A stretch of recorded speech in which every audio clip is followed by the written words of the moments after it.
নমস্কার বন্ধুরা, এই মুহূর্তে আমি রয়েছি চাকলা লোকনাথ ঠাকুরের মন্দিরে। আপনারা দেখতে পাচ্ছেন আমি মন্দির চাতলটা দেখাচ্ছি আপনাদেরকে।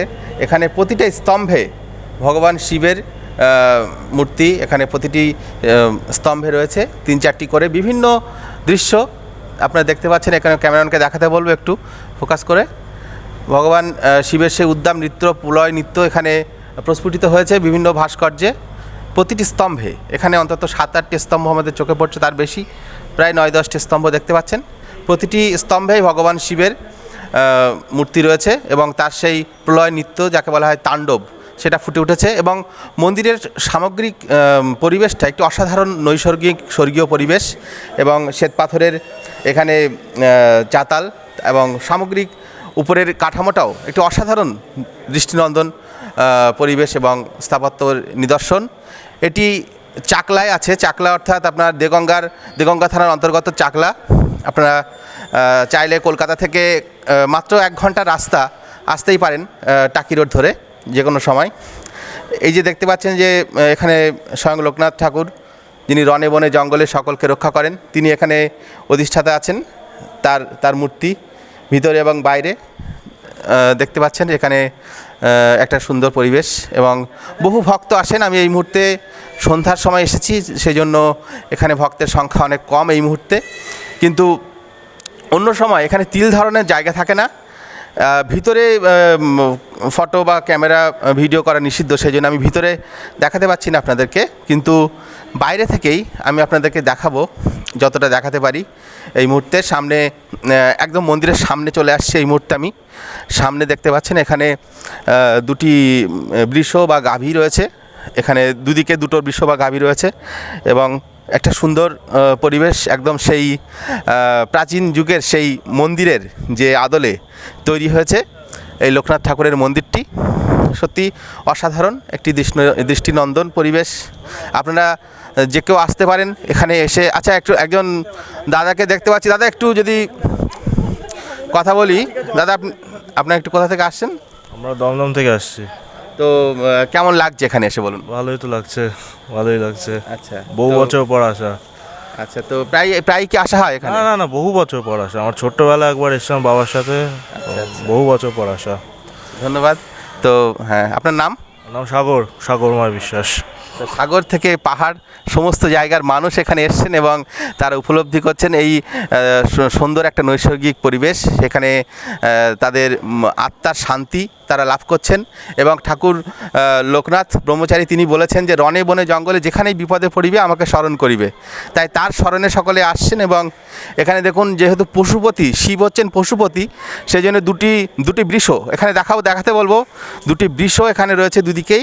সেই বৃষ দুটি কিন্তু ভগবান শিব তারই বাহন, সেই বৃষ তার আদলে তৈরি। এবং সামগ্রিক মন্দিরটি দেখতে পাচ্ছেন, একটি সুন্দর নৈসর্গিক পরিবেশ এখানে রয়েছে। এবং সামনেই লোকনাথ ঠাকুরের সেই মন্দির, ওখানে দেখানো যাবে না, ক্যামেরা করতে আমাদেরকে নিষেধ করা হয়েছে, সেই জন্য আমরা আর বেশি এগোবো না।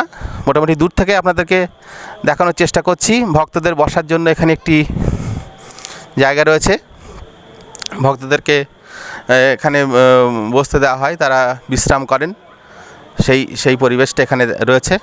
চাকলা লোকনাথ মন্দিরে এসে আমরা এই মুহূর্তে একজন দাদাকে দেখতে পেয়েছি। এখানে দর্শনার্থী আছেন। দাদার নাম? আমার নাম উত্তম মণ্ডল।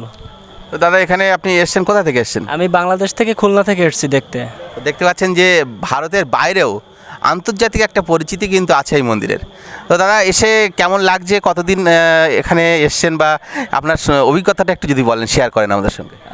আমার খুব ভালো লাগতেছে যে আমি বাবা লোকনাথ বাবার মন্দিরে জন্মস্থানে আসছি। ছোটোবেলায় পড়তাম যে রনে বনে জঙ্গলে যেখানে ডাকিবে সেখানে। তো এই স্থানটা আসছি, আমি কলকাতাতে চিকিৎসার জন্য আসছিলাম, তো ওখান থেকে আমি এখানে আসছি এটা দেখার জন্য। আমার খুব ভালো লাগছে এই মন্দিরটায় এসে। একদম।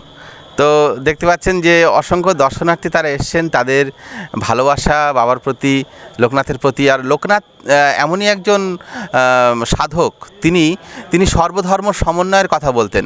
সম্প্রীতির কথা বলতেন। আমাদের এই বাংলা হচ্ছে সম্প্রীতির পীঠস্থান। আর বাবা লোকনাথ ব্রহ্মচারী তিনি কিন্তু হিন্দু মুসলমান উঁচু নিচু কোনো ভেদাভেদ মানতেন না, সব ধর্মের। হ্যাঁ, এখানে আমি যেটুকু এসে তথ্য নিলাম যে এখানে আমাদের বাংলাদেশে যেমন একটা কালচার আছে যে হিন্দুরা মন্দিরে কিছুটা একটা ইতস্ততা বোধ করে, ওই মসজিদে। তো এখানে এসে যেটা শুনলাম, এখানে অনেক মুসলিম সম্প্রদায়ের মানুষ এখানে কর্মরত আছে, এখানে জব করে এবং তারা এখান থেকে তাদের পরিবারটাও চালায়। তো এটা আসলে ভিন্ন একটা তথ্য পেয়ে আমার খুব ভালো লাগলো। চাকলা এলাকার আশেপাশে যত পরিবেশ মানে এগুলো মানে যতগুলো পরিবার আছে ফ্যামিলি, মানে তারা সবাই কিন্তু ম্যাক্সিমাম 90% মুসলিম, এবং এই মন্দিরটা কিন্তু তারাই কিন্তু বেশিরভাগ রক্ষণাবেক্ষণ করে এবং তাদের জীবিকার সঙ্গে ওতপ্রোতভাবে জড়িত রয়েছে। আচ্ছা, আমরা মাঝে মাঝে বাংলাদেশের বিভিন্ন অপ্রীতিকর ঘটনা আমাদের কানে আসে, সাম্প্রদায়িক সম্প্রীতি ব্যাহত হয়। তো সেই বিষয়টা আপনার যেহেতু বাংলাদেশ থেকে এসেছে, আপনি কীভাবে একটু আলোকপাত করেন যদি বিষয়টা? না, বিষয়টা হচ্ছে কি যে আসলে আমরা যেটা মিডিয়ায় দেখি ওইটা অতটা সত্য না, কিন্তু কিছু যে হয় না এমনও না, কিছু হয়, কিন্তু সেটা হলো আসলে কিছু মানে রাজনৈতিক প্রেক্ষাপট ওইভাবে থাকে না, কিন্তু ইস্যুটা রাজনৈতিক তৈরি করে ফেলে। কিন্তু এখানে আসলে ব্যক্তিগত দ্বন্দ্বের কারণে যেটা মানে সৃষ্টি হয় হিন্দু মুসলমানদের ভিতরে, ওইটা পরবর্তীতে রাজনৈতিক আকার সৃষ্টি করে।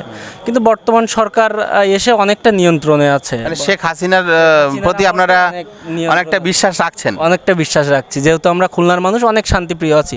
তারপরেও যে কিছু অপ্রিয় ঘটনা ঘটে না এমন না, মসজিদ ভাঙা, মন্দির ভাঙা এগুলো বা ঘরবাড়ি জ্বালানো এগুলো ঘটে, কিন্তু এটা আসলে পারস্পরিক দ্বন্দ্বের সৃষ্টিতেই হয়, কিন্তু পরবর্তীতে এটা রাজনৈতিক আকার ধারণ করে আর কি বেশিরভাগই। কিন্তু আসলে সরকার যথেষ্ট এটা নিয়ন্ত্রণ করার চেষ্টা করতেছে এবং করছেও। একদম। আমরা রবীন্দ্রনাথের দেশ, নজরুলের দেশ, লালনের দেশ এই বাংলা। আর নজরুল বলে গেছেন, গাহি সাম্যের গান, যেখানে আসিয়া এক হয়ে গেছে সব বাধা ব্যবধান, যেখানে মিশেছে হিন্দু বৌদ্ধ মুসলিম খ্রিস্টান, গাহি সাম্যের গান। তো সেই বাংলার পীঠস্থানে এসে আমাদের ভাই দাদার নাম কি বললেন? আমার নাম উত্তম মণ্ডল। আর আমি সাবির, ধর্মে মুসলমান, উনি ধর্মে হিন্দু, কিন্তু আজ আমরা একসঙ্গে কথা বলছি বাবা লোকনাথের মন্দিরে বসে। এটাই হচ্ছে আমাদের বাংলার কালচার, বাংলার সংস্কৃতি, বাংলার সাম্প্রদায়িক। সবথেকে একটা জিনিস ভালো লাগলো যে এই মন্দিরের অনেক কর্মচারী আছে যারা মুসলিম, কিন্তু এটা কিন্তু বাংলাদেশের আমার কোনো মসজিদে আমার জানা মতে খুব কম মসজিদে মুসলিমরা হিন্দুরা কর্মরত আছে বা তাদের কোনো প্রাধান্য আছে যেখান থেকে সে। আপনি এখানে যখন এসছেন, আপনি কাইন্ডলি একটু দত্তপুকুর, বারাসাত দত্তপুকুর খুব কাছেই, সেখানে একটি মন্দির, এই মসজিদ আছে, সেই মসজিদটা হিন্দু ব্যক্তি একজন চালান এখানে দত্তপুকুরে খুব কাছেই। যদি পারেন একটু ঘুরে আসবেন তো এখানে অনেক হ্যাঁ। আর আমাদের এখানে বহু মাজার আছে, হ্যাঁ, পাশেই পীর গোরাচাঁদের মাজার রয়েছে, সেখানে বহু হিন্দু লোক যান। মাজার যেখানে বাংলার বিভিন্ন আউলিয়ারা এসেছিলেন ইসলাম ধর্ম প্রচার করার জন্য, তো সেই মাজারগুলো পীর গোরাচাঁদের মাজার আছে, হ্যাঁ, আরও অনেক এখানে মাজার আছে, ফুরফুরা শরীফ আছে, সেখানেও কিন্তু বহু হিন্দু ব্যক্তি তারা আসেন এবং তারা কিন্তু সেখানে এসে তাদের শ্রদ্ধা প্রকাশ করেন। তো এটাই বাংলার সংস্কৃতি। আজকে নিউজ রেনেসাঁ বাংলার পক্ষ থেকে আমি সাবির, চাকলা থেকে সরাসরি আপনাদেরকে সেই বার্তা দিলাম। ভালো থাকবেন, ধন্যবাদ, নমস্কার।